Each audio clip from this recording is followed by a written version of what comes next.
Let's go ahead and get started. Good afternoon, everyone. You are in the right place if you are here for mirroring. Show of hands, who's not here for mirroring? Love to see it. Okay, perfect. So this is our last session of the day. You've got the mirroring product team, the marketing team, designers, everyone in the house who helped make this product a reality. You've got MVPs as well. Mark and I want to keep this as interactive as possible.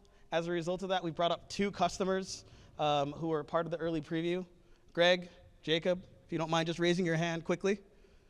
These folks are brave enough to come up on stage with us, so kudos to them. Please give them a round of applause. We're going to talk to you a little bit about mirroring, give you the overview, and then we're going to jump right into demos, talk about roadmap. We're going to have these customers here tell you about their experience, what they want us to do better, what they're looking forward to in terms of our roadmap, and then we're going to have a live Q&A where hopefully you'll bring your hardest questions. So I just told you about the agenda. The key thing here is there's a Q&A, but don't be shy. So first of all, how many of you heard of Microsoft Fabric before? Show of hands. Turns out you're also in the right place. So within Microsoft Fabric, we have continued to hear one single thing from our customers. Scaling data analytics is hard when you have apps and databases and data sprawl all over the place. And a lot of our customers have come to Fabric because they care about discipline at the core, but they still need that flexibility at the edge. And as data is proliferating within their organizations, and they want to grow BI adoption, analytics adoption, and AI adoption, it still can be quite challenging. There's silos of data everywhere. So data unification, democratizing insights, and really enabling decision-making faster is one of the reasons why you're here today, right? You want to know how mirroring can help you. Now today, we know that you have different business units and departments that are creating data, consuming data, and they have different analytical needs. At the same time, to analyze all this data at scale is costly and take a ton of time. And often, by the time you built these pipelines that are quite expensive and required significant expertise, the insights that you have are stale. And if they're not stale, it's a constant process to keep them up to date as possible. And this is something that you have to manage manually, or you have tools to do. And you pay many vendors expensive amounts of money to do this. And then, of course, after you've done all that, comes step 2. How many of you enjoy plumbing? It turns out not a lot. There's a few here that love it, and of course you can do that inside of Fabric and outside of Fabric, but a lot of you didn't raise your hands. And what we see and we hear from customers all the time is this plumbing can be really, really challenging, and manually integrating across the stack is not something that's highly enjoyable. Now with Fabric, we promised you, hey look, we're giving you AI, we're giving you OneLake, we're giving you Purview, unified architecture, unified experiences, unified governance, unified business models, but at the same time you have data that's not unified yet. It's not easily accessible inside of Fabric. And we've told you a little bit about OneLake, we told you about shortcuts, but shortcuts are really great for data that is already landing in a object store. And what happens when you have data in a proprietary system that's mission critical, and you can't touch that system, it's an app, it's something where you need to make decisions, but at the same time you need that data for analytics, ASAP. OneLake can help with that data in AWS or GCP, but what happens if you have data in Cosmos DB or Azure SQL or flavors of SQL database going all the way back to 2012? What happens when you have data in Snowflake? We're really excited to announce that mirroring, if you haven't heard the news, is in public preview. And we think this is a really big deal because this makes it easier to get at your data from all of these systems here in a few simple clicks. I'm not seeing the excitement. There we go. There we go. There we go. Mark? Sound? That's not. Wait a second. That's on, isn't it? So we're both PMs on this feature, and we spent a lot of time working on this.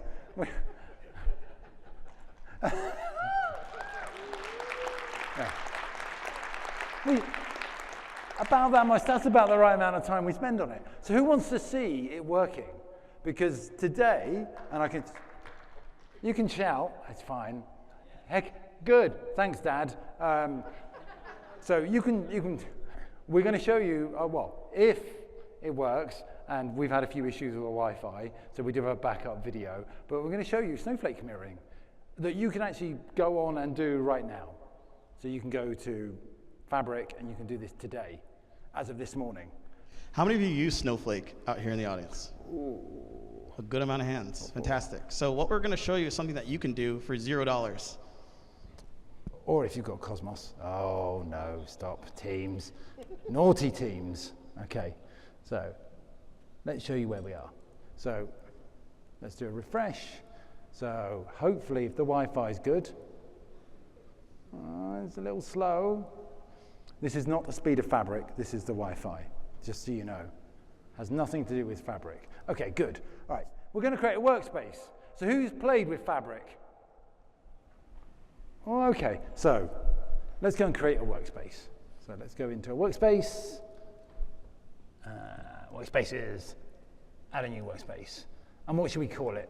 Something like FabCon.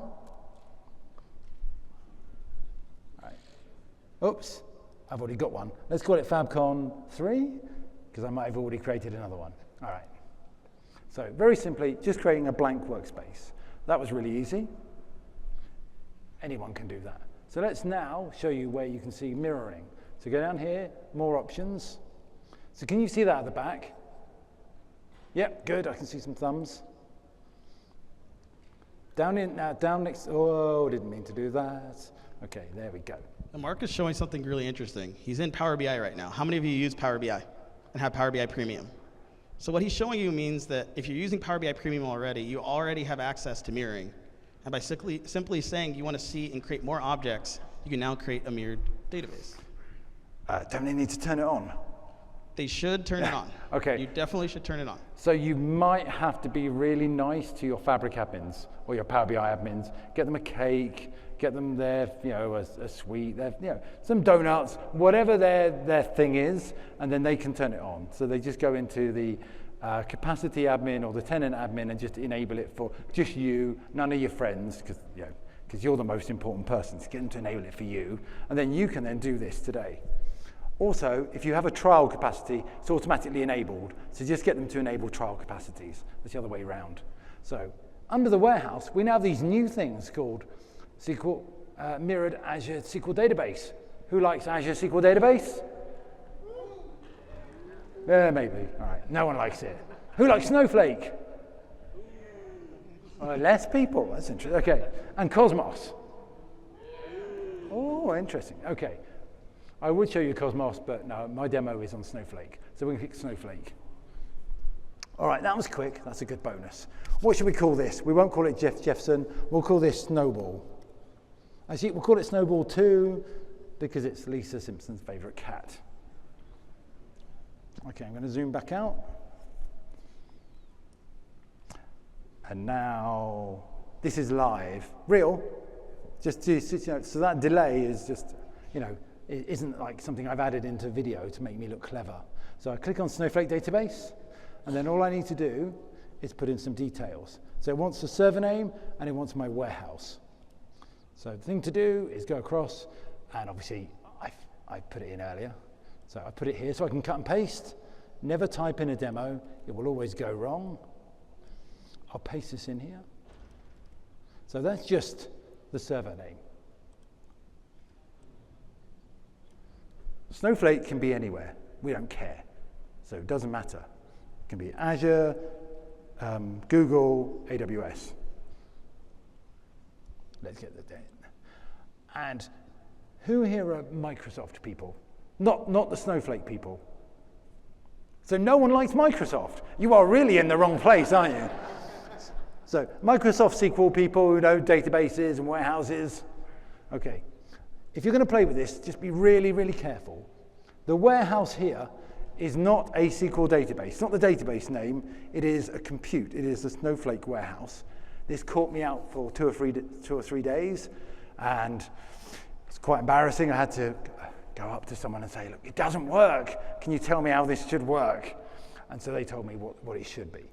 So all I need to do is zoom out again. So I've now put in the server name, the warehouse, and it's remembered some credentials that I had before, but I'm going to put in new credentials, see it, so I'm not cheating. I'm going to put in here. Hopefully it saved the right password. When we're doing Snowflake authentication at the moment, roadmap. OAuth is coming second week of April. So if you are using OAuth, like most of you probably are for Snowflake, you won't have to put in Snowflake credentials. You'll be able to use whatever identity provider you want to log in. All right, and I'm connecting. So all I've done is put in a server name and a warehouse name, some compute. And now it's going off to Snowflake. It's saying, hello, Snowflake, how are you? Can you tell me some databases that I can access? And so within a few seconds, it should come back. And obviously, it takes a few more seconds than we would like, or I would like, but because it's a live demo, we're going to wait. If there was a recording, I would have cut this out. Here we go. All right. So these are all my databases, and I've got one called FabCon that I did prepare earlier. And that's it. That's all I need to do. I can just click mirror. How easy was that? I haven't finished yet, but go on. Yeah, no, I like it. It makes me feel happy. So I can say just mirror database, and that's it. And it will mirror all the tables. Be very careful when I say all the tables. Big asterisk there, saying these are just tables. They're not dynamic. They're not temporary tables, transient tables, dynamic tables. It's just internal tables. And no views, but it's coming. So we're going to do that. And I've got this little thing up in the corner, so I'm just zooming around up here. And if I do mirror all data, it will take all the tables and any new tables that get created. Or I can go in here and I can select specific tables. So I can go and say, oh, I just want these two because they're in my gold layer. And I only want to replicate across, or sorry, naughty, mirror. I only want to mirror across the tables that I need. If you've got a petabyte database in Snowflake, you don't want to mirror it all across. It's just going to be a waste of time and effort. Only mirror what you need to do. All right. So I'm going to say do everything because it's part of the demo, and then I hit mirror. And that is it. That's all I need to do. It's good. It's now the engine that we have is now talking to Snowflake. It's saying, well, give me run copy into from those tables. So it creates a snapshot of that data and then moves it across and then creates streams. And everyone doubts me. And you go, really? Is that what it's really doing? Of course that's what it's really doing. And I can show you what it's really doing by clicking on here. And if you're familiar with Snowflake, I can look at the query history of all the queries coming in for this user. And I can see that here they are here. So I can do it. I can see everything that's happening in mirroring is just completely open on Snowflake. You can see exactly what we're doing. So if I scroll down here enough, we'll see the show databases, we'll see the selects, they will see the copy intos here. So this is us creating a snapshot from Snowflake for each table, moving it across. It's all just, you could do this yourself. You don't need us to do it. And then we create a stream, and that's on each table, and that's how we know when it's being changed. And that is it. So on here, I come back here, and I can see now, I can monitor the replication, click on it, and now I get the monitoring view. And so what it's now doing is just keeping everything up to date, and it takes a few minutes for this just to refresh, and then it's done. So all the tables that are running, it should just, if I hit refresh, it will update. No, it's going to take another minute or two. And that's it. So in the background, all that data is coming across, and we are turning it from data from Snowflake into Delta tables in one lake. And that's all mirroring is, whether it's Cosmos, Snowflake, SQLDB, data in the source system, turn it into Delta, and we use CDC to pull the changes across. And depending on the source system, it's a different type of CDC. Snowflake, it's streams. In SQLDB, it's using change data capture. So depending on the source, it's going to be different, but ultimately, it's doing the same thing. And it also moves, so who's familiar with Synapse Link for SQL and Synapse Link for Cosmos? Okay, it's using a very different engine, so all the schema changes now come through, all the data changes all come through, and it just works. So let me hit refresh. Hopefully that will have done it. No, oh, there we go. Phew, okay. I was padding enough to make that work. I can see all the rows coming across. I can see that it's running, so it's done a snapshot, and now it's keeping them in sync. So running is good, just so you know.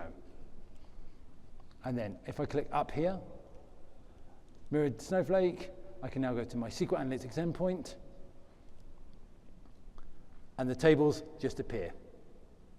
I don't have to do anything. And the data just appears. It's like magic. It just works. If I add a new table in Snowflake, if we had longer, I'd do the demo and we'd add a table in Snowflake, it would just appear. If I had some rows in Snowflake, I can just appear. Everything that I can do in Fabric, I can just do on these tables. I can create shortcuts to them, I can create data models, create reports, I can use them in Custo. Whatever you want, you can do, because they're just Delta. I can read them from Databricks, doesn't matter. And I think that was all. I think I might be taking up too much time. And that's the demo. And it worked. I'm quite impressed because it was about 5 minutes. Right.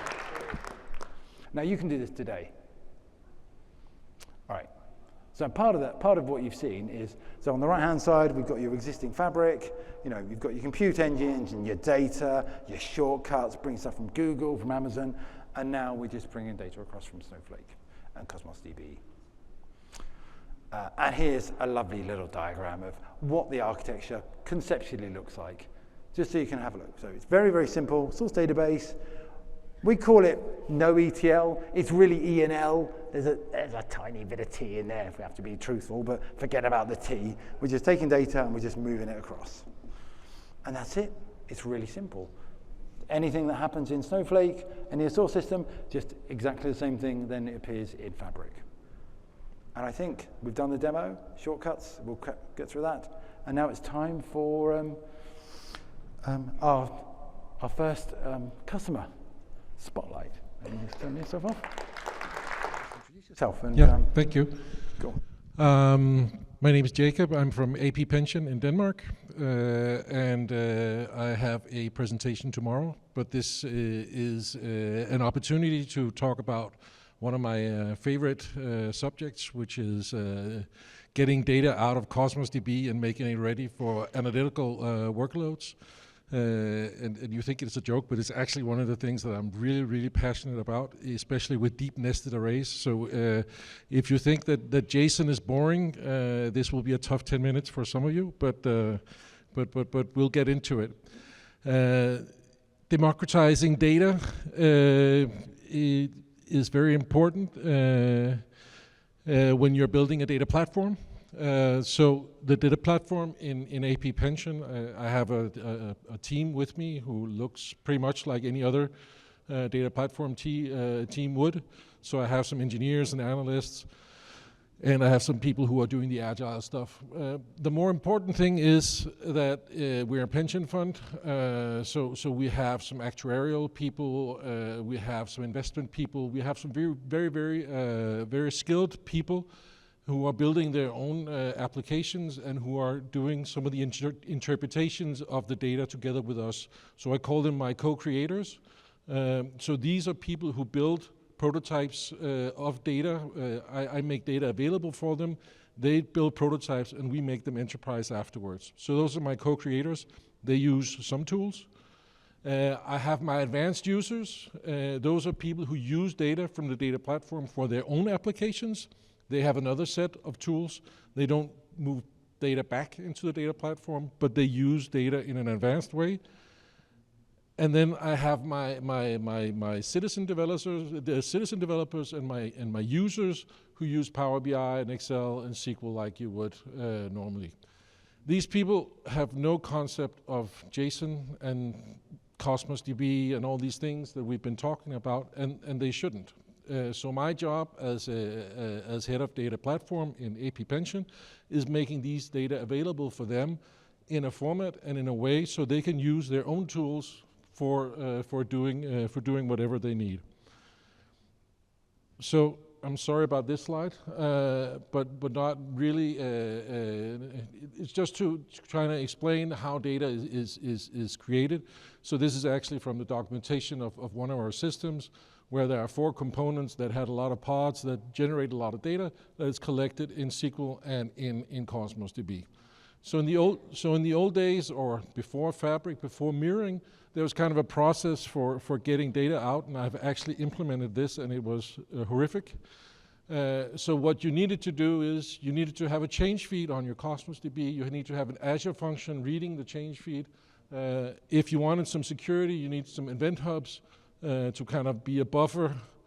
Then you had to deserialize or flatten your data. We used Stream Analytics for that, saved it in a SQL database, and moved it to Power BI. That was totally horrible and very hard to monitor, and there was a lot of technical debt created by going through that entire process. So these are just what they use for, not that important. So mirroring, instead of that, it's what you saw before. You click a couple of times, and then it points to the Cosmos DB, just like Mark pointed to the Snowflake. And right now, it only supports that, or in the private preview, it just supports that all collection comes out. So there are really no options, but data comes out, and it's really great. So what you see here on the screen is on the left-hand side. You can see that it's a delta table where each row is an individual JSON object, and on the right side, it's not really that important what's in it. On the right side is the actual JSON. So the JSON is stored in a row in Delta Parquet, and just knowing that everything's there is just amazing. So the other good thing about Fabric and mirroring is that you have the SQL endpoint, like Mark explained a second ago. But what it actually does, as you saw in the previous slide, when we look at it from the Cosmos side, everything is JSON.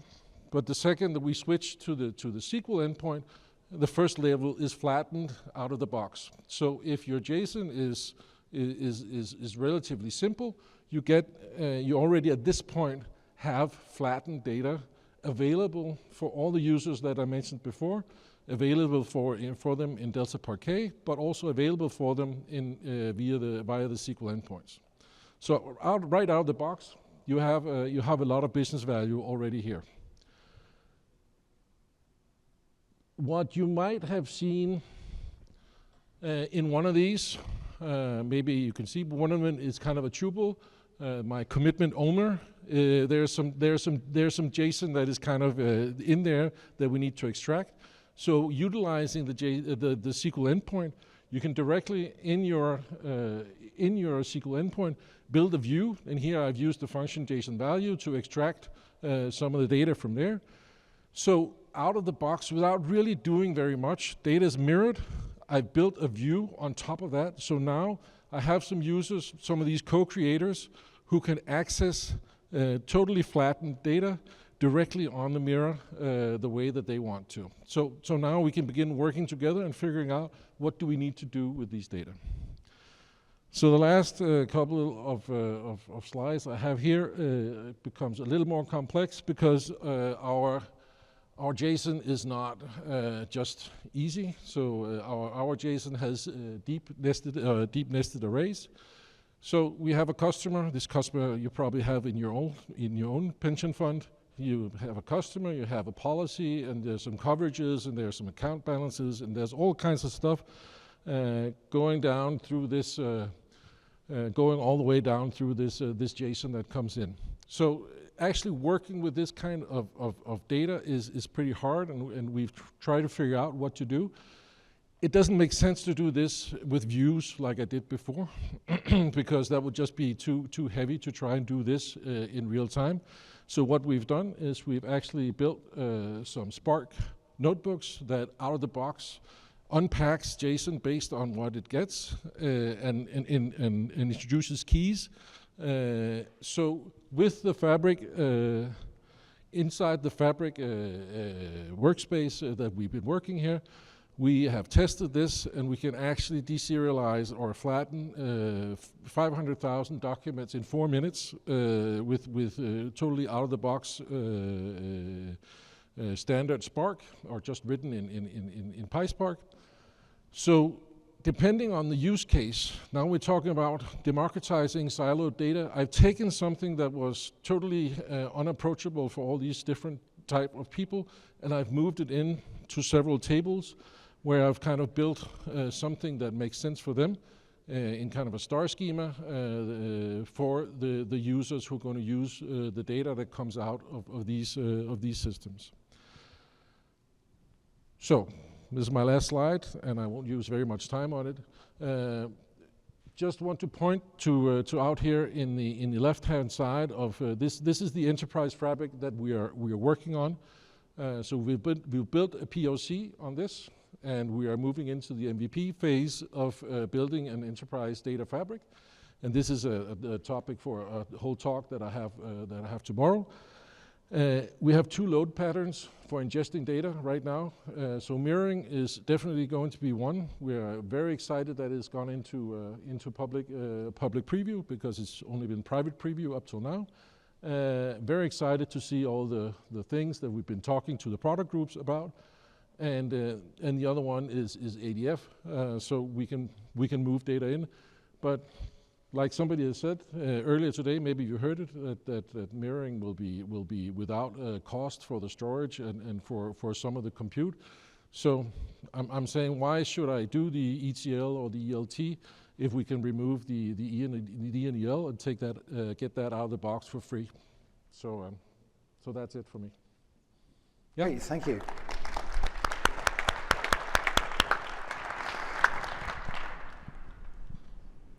Yeah, go on. So now we've got Greg coming up. Thank you so much, Jacob. Really, really appreciate it. Yeah. So, Jacob unfortunately wasn't using Snowflake mirroring, but we can let him off for that. Cosmos mirroring is just as good. So, yep, good, it's on. Greg Sharrow, I work at Ecolab. If you don't know what that is, that's a company that primarily focuses on cleaning supplies. They also do water conservation, and we actually even have a commercial pest elimination division. So we're in 150 countries. It's about a $14 billion company. So we have been, extensive users of Power BI. So I'm kind of starting out like, how did we get here? How did we decide to look at mirroring? So with our Power BI, and we do a lot with Power BI embedding. I'm in the commercial digital solutions team, but part of the advanced analytics team. And then I'm responsible for commercial analytics. So that's external customer facing and field facing, dashboards, reporting, data, that kind of thing. So we have a number of multi-tenant solutions across thousands and thousands of different customer sites. One of the things that we're looking at, or one of the challenges we had, was loading some of these models was taking a long, long, long time. So we started looking at Fabric to get to, all right, we get it into one lake, then we can probably cut some of that time down. So we got linked with Charles, and we got into private preview. And one of the back ends that we're actually going to use is Snowflake. So we started looking at moving the data, and initially, before we knew about the mirroring, we're like, okay, great, it's in Snowflake. We'll have to create some pipelines and move stuff over. But then we found out, no, we don't have to do that, which is great, because it saves tons of time and tons of effort. So we were going to move the data over, and then it'll basically facts and dimensions. We'll move them over from Snowflake into Fabric, and then it'll be there and available for our Power BI models. Then, as we started exploring a little bit more, we use Databricks quite extensively on the data science side. So one of the things, once the data is in Fabric, we started exploring the idea of, well, once it's in Fabric, we don't have to move the data now for Databricks when they're doing their data science modeling and different things, because that's been a challenge that we've had over the past year. We'll move data periodically, and the data is always, oh, we want to refresh, we need it from, we need this other source added. So something with mirroring actually helps us quite a bit, because we don't have to do that. Once we get the data there, you can, if you want to look at the data that we move for a Power BI model, it's available. If they want to look at anything else that's in Fabric in like maybe a silver or bronze zone, it's there. So that was another big advantage to us looking at this particular product. So we've been doing some, proof of the concepts and prototypes, and I see a lot of use cases for this, because being able to get the data and share it across the different parts of the organization without having to move it, and especially, there was some announcements today about Unity Catalog and some of that stuff with Fabric, and that's going to be a huge, huge, huge win for us, because we don't want to be in the business of moving and copying data all over from one place to another.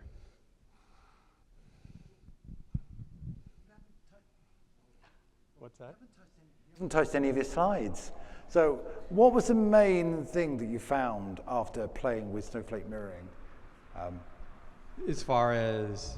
Just the amount of it, did it save you a lot of effort? Oh yeah, it saved a lot. I mean, it saved a ton of effort, right? I mean, we're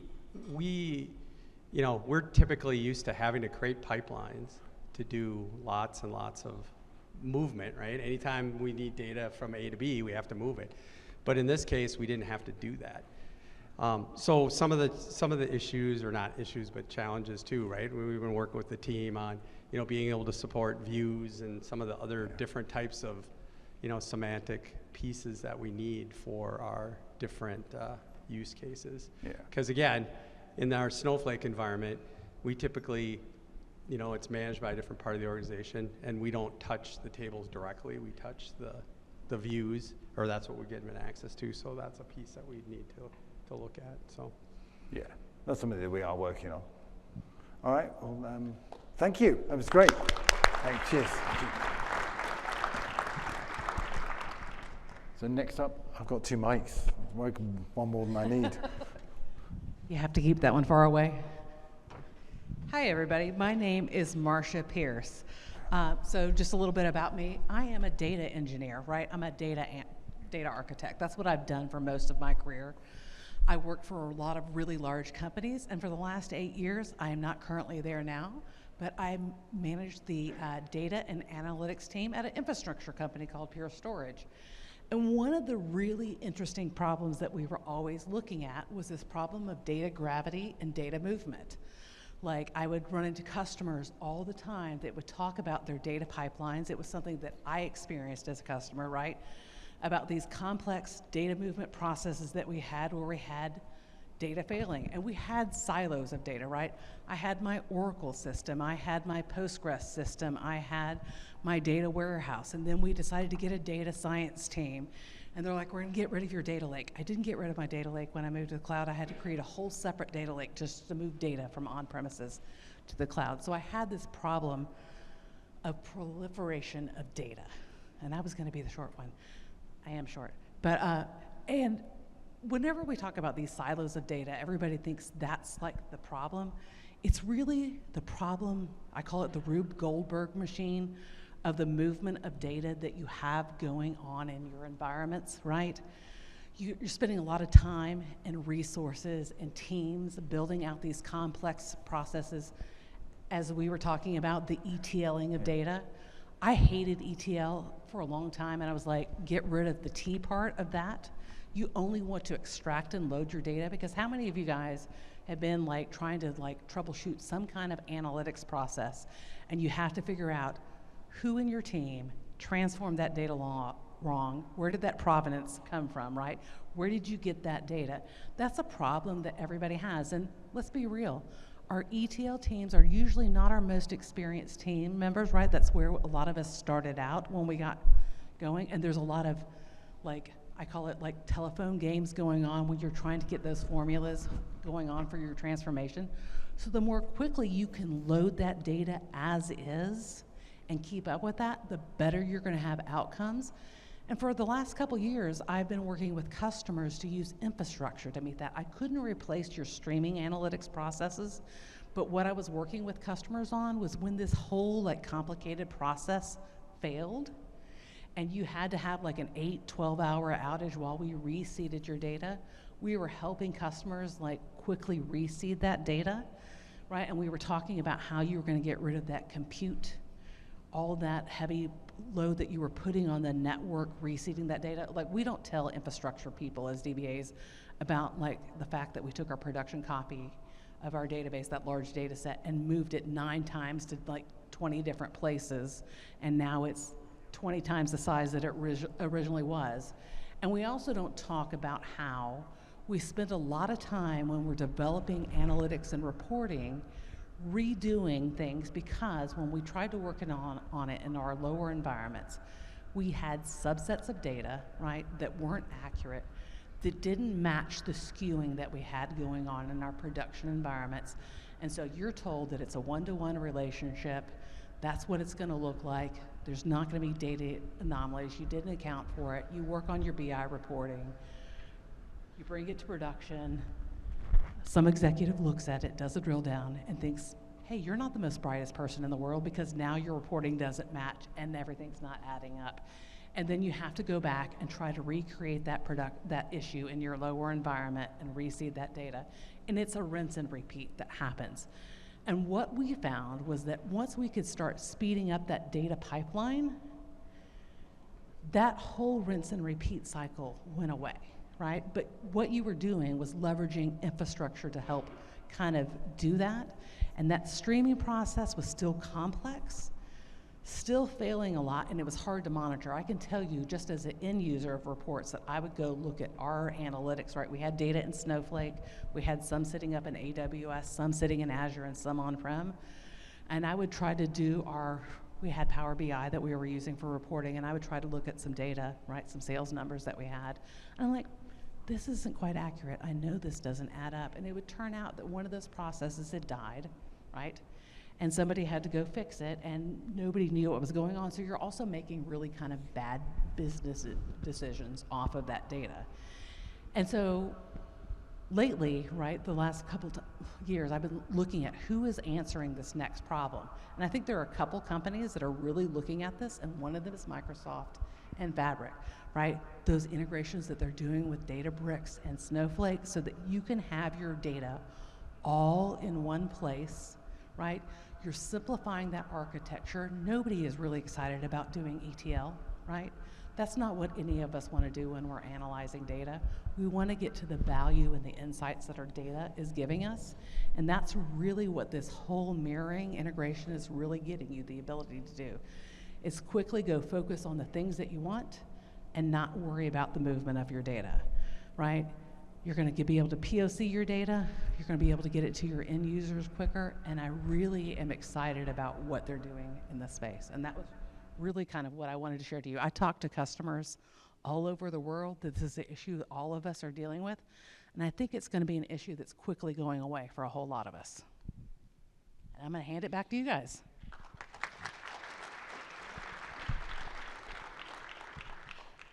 Thank you, Marcia. Is that on?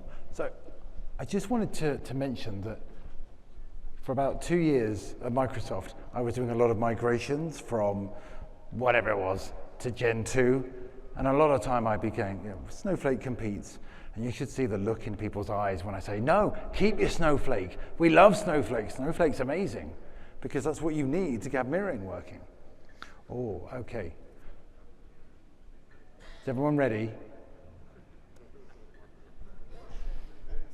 Now, I don't like using the F word, but free, yes. Now, I think the stunned silence is the right. So the compute cost, now I mean free is relative, but the compute cost of moving that data, we are taking that, that's us. And we're also paying for some of the storage depending on your size of capacity. So you will be getting some free storage. So if you're moving that data from Snowflake, SQL, Cosmos, you are not having to pay for it to be moved. Mark, how big is that F word? Is it terabytes? It's in the terabytes. So if you go to the blog, if you go to search for Fabric blog, no, not the one with the tartan on, the Fabric blog Microsoft. If you Google that with Bing, and then you look at, I think it's the second one down, you'll see an article from Charles, which has all the details, including the costs in there. And so we can actually, almost as if I prepared it earlier. And Okay, you want to, okay. The simple example here is if you have an F2 capacity, you get 2 terabytes of free storage. If you have an F64, 64 terabytes of free storage, and so on and so forth. So we're really trying to competitively make sure that this enables you to focus on your analytic scenarios, not thinking about nickel and diming on storage or replicating your data and the cost for doing so. Focus on the scenarios that are most important to you, the analytics you need, and the decisions you need to drive. So you've got Power BI pulling data from Snowflake, you know, import mode. That cost will just go away. There we go. Roadmap. Ooh, what's next? So this is a really, really exciting slide for us because, as you know, in Fabric, we're releasing things every month. And we're driven by you, our customers. So in the preview, and even when we announced this at Ignite, you told us, hey, these are the sources that are most important to you. We've been working on that. And so we're really excited to say that, yes, Azure SQL DB, Cosmos DB, and of course, Snowflake on any cloud are available right now. But we've got a number of exciting connectors that are going to be built over the next coming months, many already in development. How many of you use SQL Server of some type today? The great news is that's one of our first connectors that you're going to see light up coming very, very, very soon.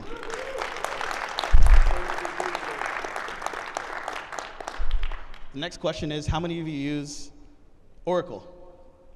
Love it. Something else that we're investing in. What about SAP? SAP HANA. Love to see it. So many of these organizations we've had partnerships with for a very long time. If you've used Power BI, if you've used ADF, we're building on those partnerships here to just make it easier for you to focus on optionality, have the databases that you love, but also take advantage of a SaaS application like Fabric. So just thank you so much for voting. If there's a data source that you don't see here, we have a bigger list of roadmap items.